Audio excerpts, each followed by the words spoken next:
Richards trying to scoot in there alone. It pinballs to the crease. Let's get it. Oh my God! Here we go. You're listening to the Pod Street Blues Podcast with your hosts, Derek. How you gonna get it, Bobby? John. Matt Casey. Unnecessary, but totally necessary. And Hoagie. What's not to love?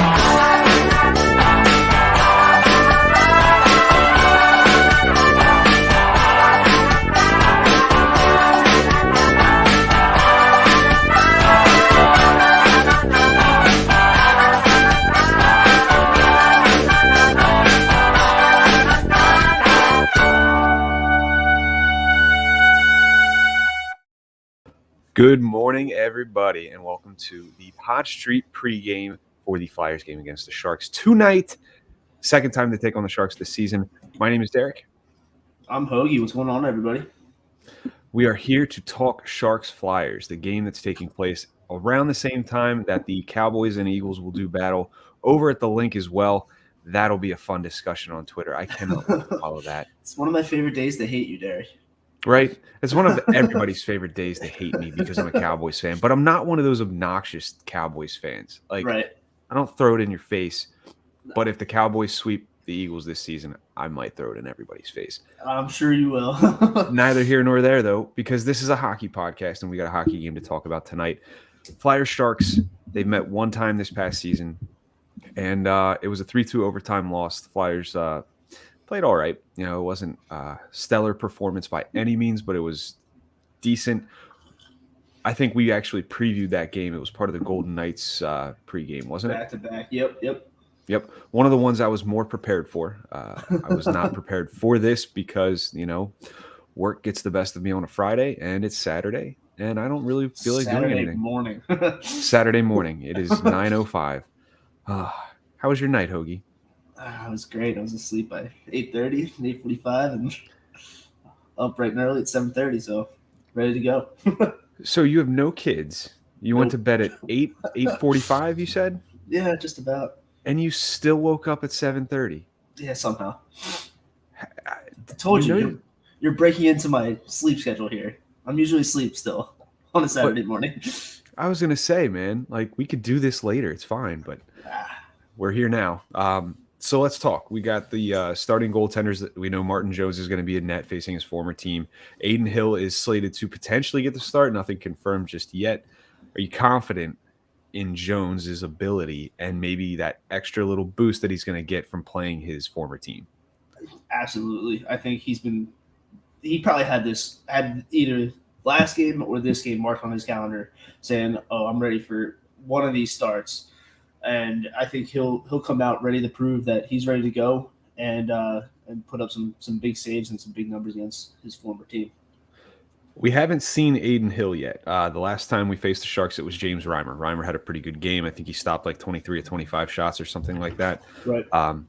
So do you think, obviously Adin Hill being the backup, do you think this presents a good opportunity for the Flyers to, I don't even know if I want to say get back on track, but like finally win a game? Yeah.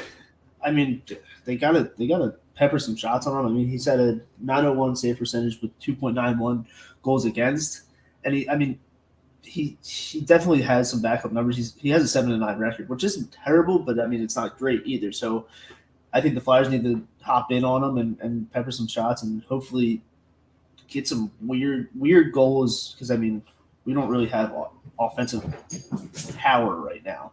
Sure. I mean, we have that AHL team throughout the roster. So, I mean, they've just got to do something to generate any kind of offense right now. Of course. I mean, we're looking at a team that, you know, after their, 6-game point streak, it started off, or I shouldn't say it ended because it was an overtime loss, but then after that, you've got the Kings 6-3 loss, the Ducks the 4-1 loss, the 6-2 loss to the Pens. You know, that's 6 goals right there in 3 games. So they're averaging 2 goals a game. And if you count the Sharks game, it's still 2 goals a game, 8 goals in 4 games. We're back to square one, it seems. This team, struggled at the beginning of the year to score goals. And during their winning streak, we saw some 4-3s. We saw a 6-1, a 5-3, like great, against the Devils Coyotes. But now it's like we're back to square one where we can't score goals. Honestly, you could attribute it to the fact that there's a lot of AHL players in the lineup. Okay, that's fair. But at some point, something's got to click. Am I right? Absolutely. But I mean, I'm going to credit the Sharks right now because, I mean, they're doing about the same thing. They're only scoring 2-3 goals a night. And in the off chance they're scoring 5, or I think it was the night before we played them last, they scored like 7 goals against Arizona or something like that. So, like I said when we previewed them a week and a half ago, the Flyers and the Sharks are the exact same teams. They're like hand in hand. So you just have to match their productivity and just try to do better. Yeah, they had their number. I mean, you could see they got a lot of really good chances against the Flyers. Hurdle played really well. He had a goal and an assist. On the flip side of that, Lindblom pitched in 2 assists, which is nice to see. We're starting to see him kind of round out his game.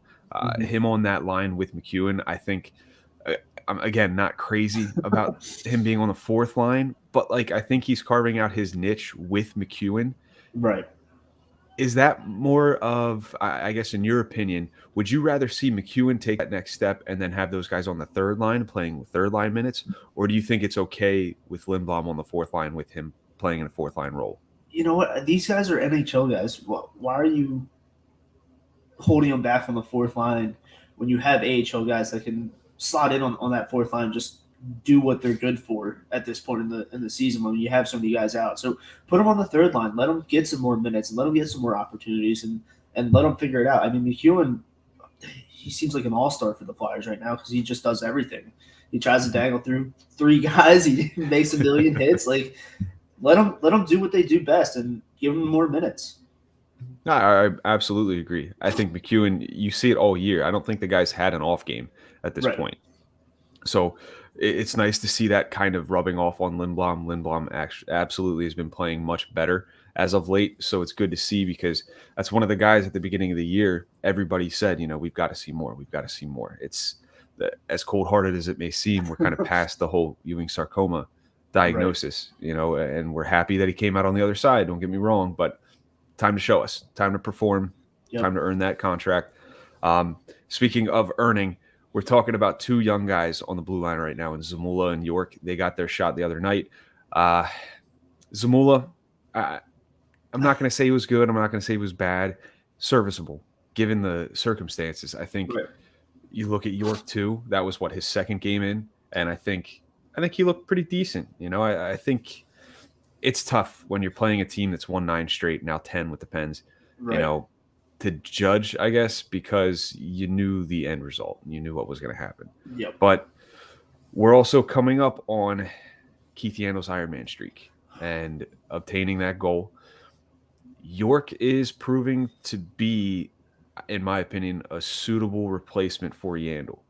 I mean, what do you think about that moving forward here? What do you think the plan might be? If he's ready, and he's proven that he's ready in these games we're missing Sanheim and Provorov right now, suit him up. Have him show you what he's made of, and if he plays the rest of the season, I don't think we're on a call it. We're throwing the season away. Let him prove to you. Let us see that he's ready to go and he can help push us to that next step. Because I think he's ready. Yeah, I'm with you. I think this could be a great opportunity for him. Finish out the season with the Flyers. I know a lot of people aren't crazy about it because the Flyers aren't playing really well, and they're like, "Why would you feed him to the Wolves like this?" Well, you got to learn. Why not? Yeah, you got to crawl before you walk. You got to walk before you run. And let him do his crawling here, and then he's got to walk, and then he's going to take off running. Exactly. So let's go back to the Sharks here. This isn't our weekly episode that takes an hour, but we're also looking at a team right now. The last time they played, the Flyers were 0 for 3 on the power play. The Sharks have, to my knowledge, I know it's at least a top 10 penalty kill. Right. I think it's still top 5, but I'm not positive. But the Flyers were also 4 for 4 on the PK as well. So we're looking at a pretty solid battle of special teams right now. at least according to the last matchup. Do you think one of these teams is going to break out on their special teams tonight?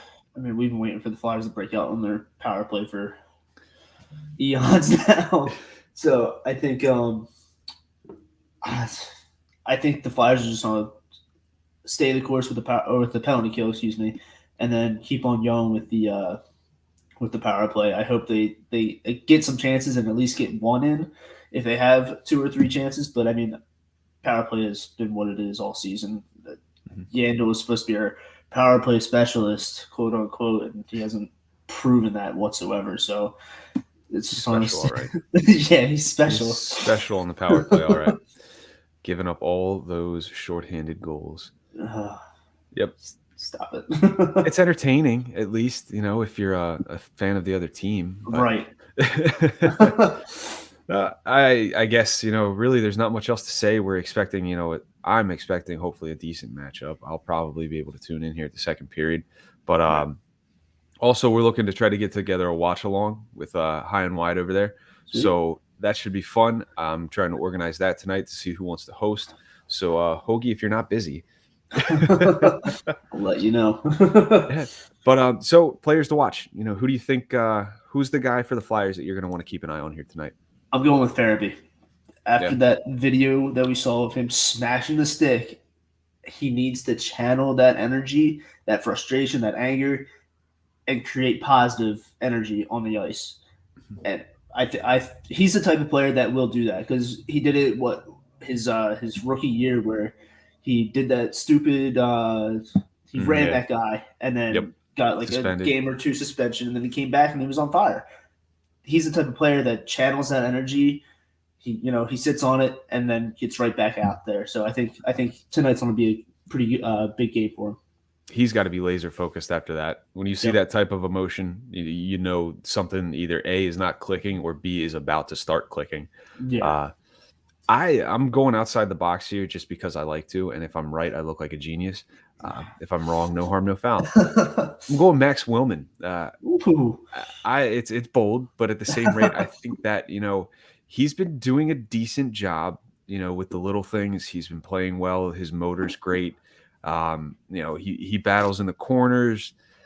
I really think that it's going to end up paying off here tonight. I'm not talking about any type of monster game, but I think you're going to see Willman have a really good game, and I think he could pop one tonight. I'd love to see it. It'd be nice. If he doesn't, then I look like an idiot, which isn't far from the truth. Stays the course, huh? Exactly. So I'm just playing my role here. But in terms of predictions, if you can put a score to this, do you think the Flyers take this one, or do you think we continue with our losing ways? I'm going to go 4-3 in overtime. Flyers. I think it's just going to be neck and neck the entire game like it was last time. Oh, okay. I'm going 2-1. 2-1 Sharks. Regulation. Sounds about right. I'm not confident, but at the same rate, if it's 2-1 Flyers, I'm not going to be upset. You'll be upset if it's a crappy turnout by the Flyers, but I will be, especially considering next weekend I'm supposed to be at the Flyers-Rangers game, and I'm convinced my coworkers hate me, subjecting me to that. I'll be at the Boston game on Thursday, so we'll be in pain together. All right. Sounds good, man. Well, hey, let everybody know where they're going to be able to find you here when we wrap up. Passionate Hoags on the Twitter handle. That's about it. Solid. I'm on Twitter at Pod Street Bob. All 4 of us, John, Matt, Casey, Matt Hoagland, Hoagie, and I are on Twitter at PodSTBullies. And that wraps things up for the Pod Street pregame for the Sharks-Flyers matchup. And folks, have fun watching the game.